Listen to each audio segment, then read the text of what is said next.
नमस्कार, मी वृषाली पाटील बातमीपत्रात आपलं स्वागत करते। या बातमीपत्रात पाहूया महत्त्वाच्या 50 बातम्या सुपरफास्ट पद्धतीने। दिंडोरीत भाजपचे नाराज माजी खासदार हरिश्चंद्र चव्हाण अपक्ष निवडणूक लढणार, तर अपक्ष अर्ज भरू नका, भाजप नेत्यांकडून चव्हाणांना विनंती।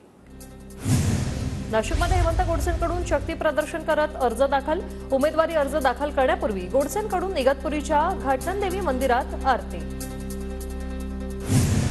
दिंडोरी लोकसभेतून भारती पवारांचा उमेदवारी अर्ज दाखल करण्यापूर्वी भारती पवारांनी काळाराम मंदिरात दर्शन घेतलं। नाशिकमध्ये फडणवीसांचा ताफा जात असताना ठाकरे गटाची प्रचार रॅली, शहरात मशाल घेऊन ठाकरे गटाच्या कार्यकर्त्यांची प्रचार रॅली।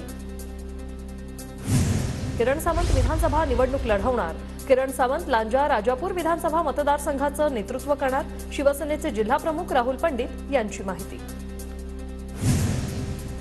नरेंद्र मोदींची अहमदनगरमधील सभा एक दिवस पुढे ढकलली, 6 मे रोजी होणारी सभा 7 मे रोजी संध्याकाळी होणार, महायुतीचे उमेदवार सुजय विखेंनी दिली माहिती। रत्नागिरी सिंधुदुर्ग लोकसभा मतदारसंघातल्या प्रचाराच्या अंतिम टप्प्यात दिग्गज नेत्यांच्या सभा, केंद्रीय मंत्री अमित शहांची उद्या रत्नागिरी सभा, शहा पहिल्यांदाच रत्नागिरीत येणार। जालन्यात महिला काँग्रेसच्या माजी महिला अध्यक्षांचा भाजपात प्रवेश, रावसाहेब दानवेंच्या उपस्थितीत विमलताई आगलावेंचा पक्षप्रवेश संपन्न। रावेर लोकसभेच्या महायुतीच्या उमेदवार रक्षा खडसे यांच्या प्रचाराला वेग, प्रचारादरम्यान तरुण मतदारांची भेटीगाठी वाढल्या। परभणीच्या देऊळगावात जरांगे पाटलांनी आत्महत्याग्रस्त कुटुंबियांची भेट घेतली, आत्महत्या केलेल्या बाबासाहेब गायकवाडांच्या आई-वडिलांची जरांगेंकडून विचारपूस। वर्धा जिल्हा परिषदेच्या माजी अध्यक्षा सरिता गारखेंची लोहा विधानसभा निवडणूक निरीक्षकपदी नियुक्ती, प्रदेशाध्यक्ष चंद्रशेखर बावनकुळेंकडून नियुक्ती। बीडमध्ये अपक्ष उमेदवाराकडून मराठा आरक्षण प्रश्नावर लेखी आश्वासन, चक्क बॉन्डवर नोटरीद्वारे मराठा आरक्षण प्रश्नावर आवाज उठवणार असल्याचं आश्वासन। लातूरमध्ये तिसऱ्या टप्प्यातील मतदानासाठी कामगारांना सुट्टी देण्यात येणार, 7 मे रोजी मतदान प्रक्रिया पार पडणार। धाराशिवमध्ये तिसऱ्या टप्प्यातील धाराशिव लोकसभा मतदारसंघासाठी 7 मे रोजी मतदान, ज्येष्ठ नागरिक यांच्या घरी जाऊन मतदानाला सुरुवात। सांगलीच्या मिरजेत टपाली मतदान प्रक्रियेला सुरुवात, कर्तव्यावर असलेल्या शासकीय कर्मचाऱ्यांनी मतदान हक्क बजावला। हिंगोली शहरातील अतिक्रमणावर कारवाईचा बडगा, पालिकेकडून अतिक्रमण हटाव मोहीम हाती। जालन्यातील पोलीस अधीक्षक कार्यालयासमोर ज्ञानराधा बँकेच्या ठेवीदारांचं ठिय्या आंदोलन, ठेवीदारांचं पोलीस अधीक्षकांना निवेदन, ठेवी तात्काळ परत देण्याची आंदोलकांची मागणी। गोंदियाच्या धाबेपवनीमध्ये पोलीस कर्मचाऱ्यांचा मधमाशांच्या हल्ल्यात मृत्यू, परेड करून येत असताना मधमाशांचा हल्ला, कर्मचाऱ्याचा उपचारादरम्यान मृत्यू।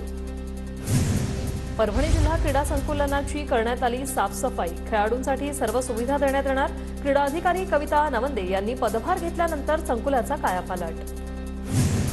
परभणीच्या मानवत तालुक्यातील मानोलीतील 2 तरुणांचा विष प्राशन करून आत्महत्येचा प्रयत्न, रोजगार हमी योजनेच्या भ्रष्टाचाराची चौकशी करण्याची मागणी। अहमदनगरच्या पिंपरी निर्मळमध्ये खासगी बसला आग, आगीत बस जळून खाक, दुर्घटनेत कोणतीही जीवितहानी नाही। शहापूरच्या उमरईमध्ये क्रांतिकारक राघोजी भांगरे यांच्या समाधीस्थळावर 176व्या स्मृती दिनाला उजाळा, आदिवासी बांधवांकडून या समाधीस्थळावर अभिवादन। गडचिरोलीच्या जांभूळखेडामध्ये 15 जवानांना गावकऱ्यांनी श्रद्धांजली वाहिली, 1 मे 2019 रोजी नक्षल्यांच्या भूसुरुंग स्फोटात शहीद जवानांना गावकऱ्यांनी श्रद्धांजली वाहिली। गणेशोत्सवासाठी कोकणात जाणाऱ्या चाकरमान्यांसाठी 10 मे पासून रेल्वे गाड्यांचं बुकिंग सुरू होणार, यंदा गणपतीचं आगमन 7 सप्टेंबर रोजी।